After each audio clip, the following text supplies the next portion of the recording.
Hello, my PBC family and friends. Pastor Brian here with another quick bite, living the Word. Tonight, our verse is going to come from Psalm chapter 40, and we're going to look at a couple verses. But there's one verse that I just has been so blessing my socks off as of late. I don't know what sock sauce is, but don't eat it. Socks. But anyway. It's just God has been so encouraging me with this verse, and I wanted to make sure I shared it with you guys. So Psalm chapter 40, and we'll just begin at verse 1, and then we'll read down through verse 5, and we'll talk about the verse that's really been speaking volumes to me. So David writing says, I waited patiently for the Lord, and he inclined unto me and heard my cry. He brought me up also out of the horrible pit, out of the miry clay, and set my feet upon a rock, and established my goings. What a beautiful, there's so much in there. It's so rich. Just how David recognizes that it is God who has brought him through and who takes him out of the hard times and sets him on that rock, and it just establishes him. And then verse 3, and he hath put a new song in my mouth, even praise unto our God.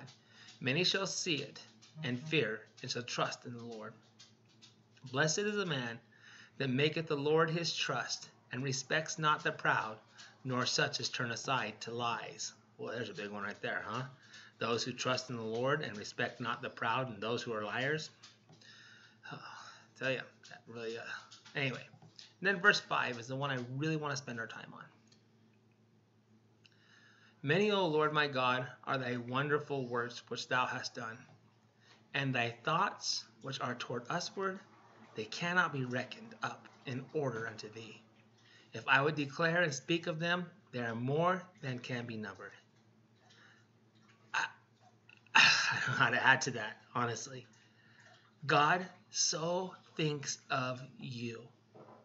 So many are the thoughts, wonderful, beautiful, precious thoughts the Lord has towards you, about you, that he can't even reckon them. Meaning that's an accounting term. It means to add up. You can't even add them up. They're too innumerable. Think about that for a second. God's thoughts towards you are so innumerable. And they're good thoughts, precious thoughts. As the Lord would say in other places, I know the thoughts I have towards you. Right? Thoughts of evil to prosper. Not of, and I mean, guys, thoughts not of evil, but to prosper you, to make, all these things like this. Guys, this is our thought. This is the Lord's thoughts towards us. How marvelous is he? How wonderful is he that he just loves us so much. It reminds me of when Jaden was born. I didn't think that I could ever love anything as much as I learned how to love in an instant, the very first moment I met my son. And my thoughts are always, even to this day, here he is 20 years old, even to this day, my thoughts towards him so often. Just thinking about what's going on with him. How's his day going? How's he doing? And I thought about that. I thought about, since the day that I was even, before the Lord says, before he formed me in the womb, I knew thee. I mean, the Lord has been thinking of me. The Lord has been thinking of you and how precious and beautiful and wonderful you are to him. So no matter what the world may think of you, no matter what those people who you allow to have influence over you may think of you, no matter what you may think of you, remember how marvelous are God's thoughts towards you.